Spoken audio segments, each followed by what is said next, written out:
আসসালামু আলাইকুম। চলে আসলাম একটি মজার নাস্তা, তুলতুলে নরম, খেতে অসাধারণ। সকালে কিংবা বিকালে বাচ্চাদের টিফিনে অসাধারণ একটি নাস্তা। কিভাবে বানাচ্ছি সেটা আপনাদের সাথে শেয়ার করছি।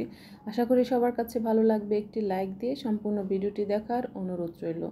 আমি চুলায় কড়াই বসিয়ে তেল দিয়ে দিয়েছি। তেল গরম হয়ে গিয়েছে, এর মধ্যে পেঁয়াজ কাঁচামরিচ কুচি দিয়ে দিলাম। আমি আগে থেকে আলু সিদ্ধ করে ম্যাশ করে রেখেছি। পেঁয়াজ কাঁচামরিচটা একটু হালকা ভেজে নিয়ে এর মধ্যে আদা রসুন জিরা বাটা দিয়ে দিলাম। এগুলাকে একটু ভেজে নিয়ে এর মধ্যে দিয়ে দিলাম সামান্য পানি। তারপরে দিয়ে দিলাম হাফ চামচ করে হলুদের গুঁড়া, মরিচের গুঁড়া আর ধনের গুঁড়া। এখন ভালো করে মশলাটাকে কষিয়ে নেব। এর মধ্যে দিয়ে দিলাম স্বাদ মতো লবণ। এখন মশলাটাকে ভালো করে কষাবো যেন কাঁচা গন্ধটা না থাকে। তার মধ্যে দিয়ে দেব আলু যে ম্যাশ করে রেখেছিলাম, আলু সিদ্ধ, সেটাকে দিয়ে দিলাম। এখন এর মধ্যে মশলার সাথে আলুটাকে ভালো করে কষিয়ে নেব। যখন আলুটা ভালো মতো কষানো হয়ে যাবে, আমি কড়াইয়ের একটা সাইডে রেখে সামান্য তেল দিয়ে একটা ডিম ফেটে দিলাম। ডিমটাকে একটু ভেজে নেব। আপনারা চাইলে অন্য কড়াইতেও ডিমটা ঝুরি করে ভেজে নিতে পারেন। ডিমটা দিলে খাবারের টেস্টটা কিন্তু অনেক বেড়ে যায়। আর যদি মুরগির মাংস দিতে পারেন তাহলে তো কোনো কথাই নেই। আর আলু দিয়েও খুব মজার নাস্তা বানানো যায়।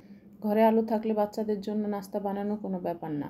তারপরে নেড়ে চেড়ে মিক্সড করে এর মধ্যে দিয়ে দিলাম আমার হাতে বানানো চাট মশলা। খুবই সুস্বাদু চাট মশলাটা। এই মশলাটা আমার অন্য ভিডিওতে দেওয়া আছে, আপনারা চাইলে মশলার ভিডিওটা দেখে নিতে পারেন। আরও দিয়ে দিলাম ধনেপাতা কুচি। তারপর নেড়ে চেড়ে মিক্সড করে নামিয়ে রাখবো ঠান্ডা হওয়ার জন্য। অন্যদিকে আমি একটা বোল নিয়েছি। আমি যে বন বানাবো সের জন্য আমি এখানে 3 কাপ আটা নিয়েছি। এর মধ্যে স্বাদ মতো লবণ, 2 চামচ চিনি আর 1 টেবিল চামচ ইস্ট আর 1 থেকে 1.5 টেবিল চামচ তেল দিয়ে ভালো করে নেড়ে চেড়ে মিক্সড করে নেব। তারপরে কুসুম গরম পানি দিয়ে এই ডোটাকে রেডি করে নেব। একদম সফট একটা ডো বানিয়ে নেব।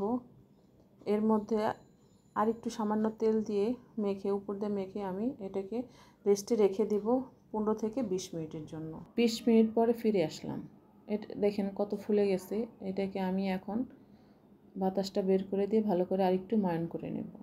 আশা করি সবার কাছে ভালো লাগবে। এই ভিডিওটাতে একটি লাইক দিবেন এবং কমেন্ট করে আমাকে জানাবেন কেমন হলো আমার নাস্তাটা, আর একটা শেয়ার দিয়ে অন্যকে দেখার সুযোগ করে দেবেন। রুটি বানানোর ফিরির মধ্যে নিয়ে এটাকে আরেকটু ভালো করে ময়ান করে মথে নিয়ে ছোট ছোট লেচি কেটে নিলাম। আমি যতটুকু সাইজের বন বানাবো ঠিক ওই স্টাইলে আমি ছোট ছোট করে রুটি বেলে নেব।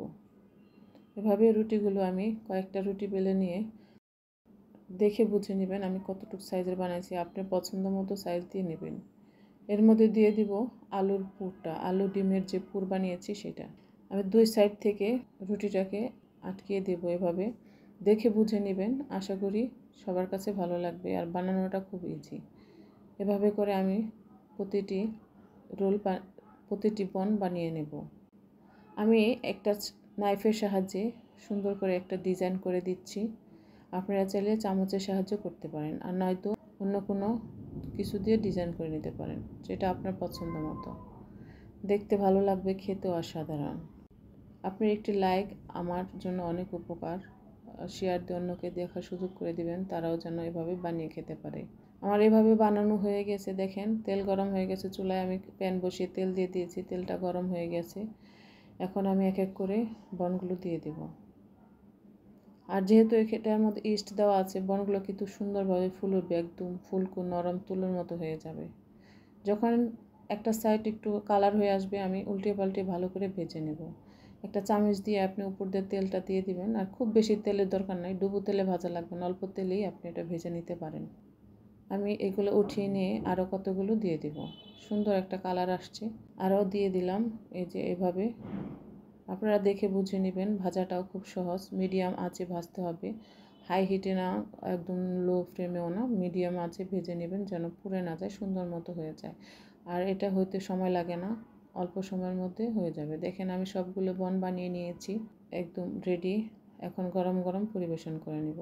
এটা ঠান্ডা হলে আরও সফট হবে, খেতে খুবই মজার।